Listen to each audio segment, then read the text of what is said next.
Surat al-Ikh'las 112 Surah Introduction. Surah al-Ikh'las, also known as the purity of faith, and the definition of the absolute God, begins with the imperative word qul, which means to say or to declare with pure faith and conviction. This word carries a sense of urgency and importance, as it signifies Allah's command to humanity to proclaim the truth of Tawhid, the oneness of the absolute God, with utmost sincerity. The root of this word, qwl, reiterates the idea of to say or to utter, emphasizing the divine order to proclaim the unity and uniqueness of Allah. In this blessed surah, Almighty Allah commands humanity to adopt pure monotheism, affirming that He is the unlimited, the self-sufficient supreme authority, and that His quintessence is perfect and unmatched. Allah emphasizes that He has no relationship with anyone, and that all who exist in the universe are His creatures and, therefore, subservient to Him. Truly, there is no one like or equal to the Almighty Allah. The name of this surah, Al-Ikh'las, and the definition of Almighty Allah, is not explicitly mentioned in the text, but it is derived from the Arabic word Ikh'las, which means purity or sincerity. This name reflects the essence of the surah, which calls for pure faith and devotion to Allah. The surah consists of 4 verses, each one building on the previous one to emphasize the importance of Tawhid and the uniqueness of Allah. Bismillahirrahmanirrahim. Qul huwa Allahu ahad. With the name of Allah, the infinite beneficent, the infinite gracious.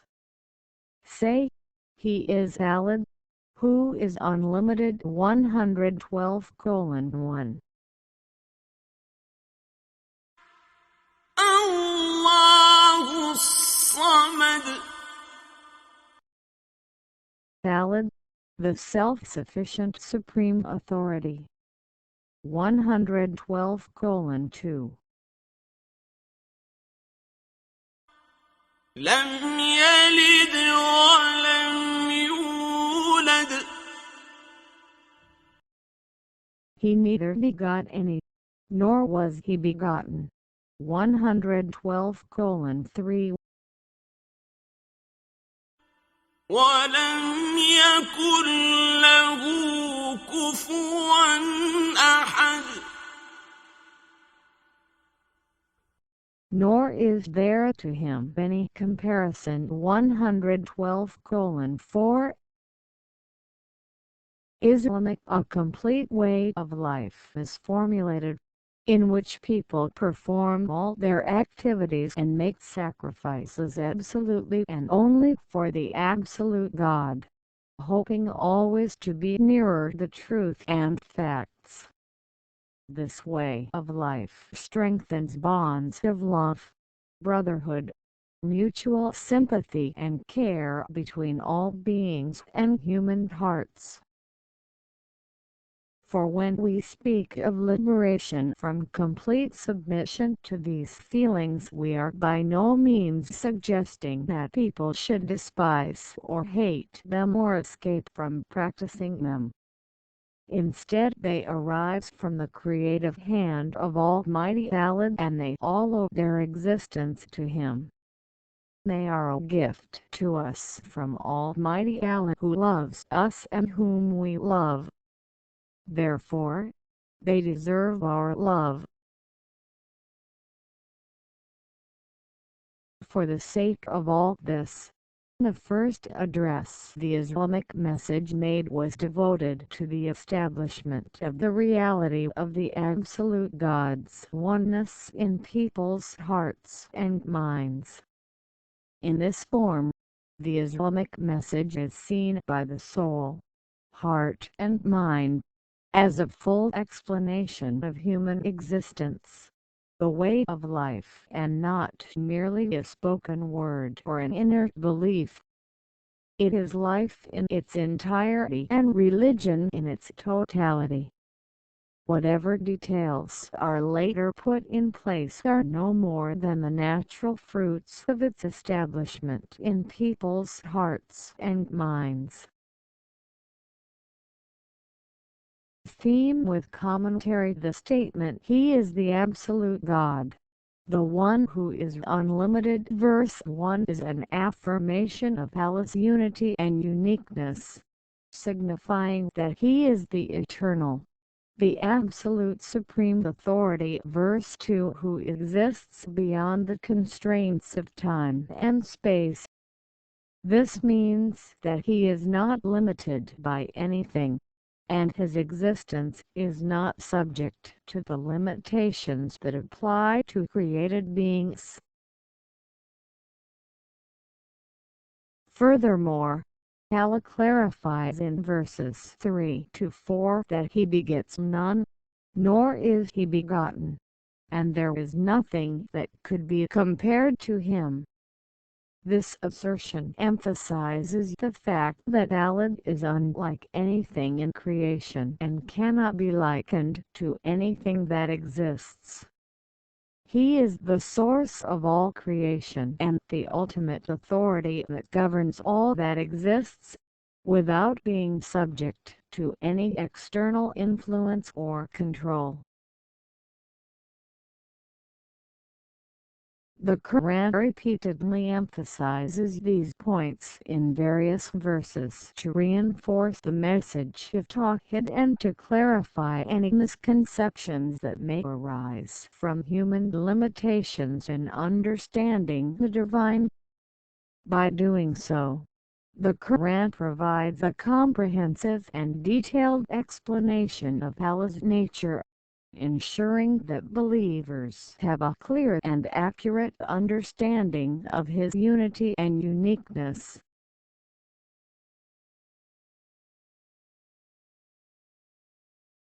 The eternal, the absolute supreme authority also means the absolute nourishing Lord to whom all creation turns for help, and without whose permission nothing is decided.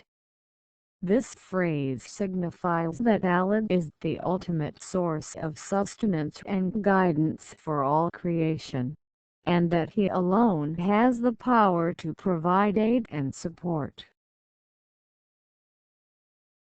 Furthermore, Allah is the one and only the absolute nourishing Lord, emphasizing His uniqueness and exclusivity as the sole provider of sustenance and guidance. He is the one absolute God and absolute Master, the ultimate authority who governs all of existence, while all other beings are but His servants, dependent on Him for their existence and survival. To Him and Him alone are addressed all prayers and supplications, underscoring the fact that Allah is the only one worthy of worship and that He alone can answer prayers and grant requests. He and only He decides everything independently, reinforcing the idea that Allah's authority is absolute and unshared, and that He alone has the power to make decisions and determine the course of events. No one shares His authority, emphasizing that Allah's sovereignty is unrivaled and that He is the ultimate decision-maker in all matters. The statement "He begets none, nor is He begotten" signifies that the essence of the absolute God is unchanging, permanent, and eternal. The reality of the absolute God is not subject to any external factors that could alter or affect it, and its quality is absolute perfection at all times. The concept of birth, which implies the process of multiplication and development, is inapplicable to the absolute God's nature. Birth is a process that occurs in the physical world, where beings are created through the union of male and female, and it implies a state of incompleteness or nothingness before the process of creation. However, the absolute God's nature is not subject to such limitations, and his existence is not contingent upon any external factors. Furthermore, the idea of a father and son is also inapplicable to the absolute God's nature, as it implies a relationship based on similarity of being and structure. This would suggest that the absolute God's nature is not unique and could be replicated or compared to something else, which is contradictory to the concept of Tawhid, the oneness of the absolute God. Therefore, the quality of one in the absolute God's nature includes the renouncement of a father and son, emphasizing that the absolute God's existence is singular and unparalleled, and that there is no comparison or parallel to his nature in all of existence. This is a fundamental tenet of Islamic theology, which asserts that the absolute God is unique and indivisible, and that his nature cannot be comprehended or compared to any other being or entity. The statement "there is nothing that could be compared to him" unequivocally emphasizes that the absolute God is unique and unparalleled in every aspect of his being, power, qualities, and attributes. This assertion is a rejection of the dualistic belief in two gods, which implies that there is a God of good and a God of evil, two are in opposition to each other and vie for dominance. This belief was prevalent among the Persians, who believed in a God of light and a God of darkness, and was also known to the people in the south of the Arabian Peninsula, where the Persians had once exercised sovereignty. However, Islam rejects this belief and asserts that the absolute God is the only effective power and the sole source of all creation. The repetition of the statement "there is nothing that could be compared to him" in the Qur'an serves to confirm and elaborate upon the fact that the absolute God is one and indivisible, and that there is no comparison or parallel to his nature in all of existence. This is a fundamental tenet of Islamic theology, which emphasizes the unity and uniqueness of the absolute God and rejects any belief that suggests the existence of multiple deities or powers.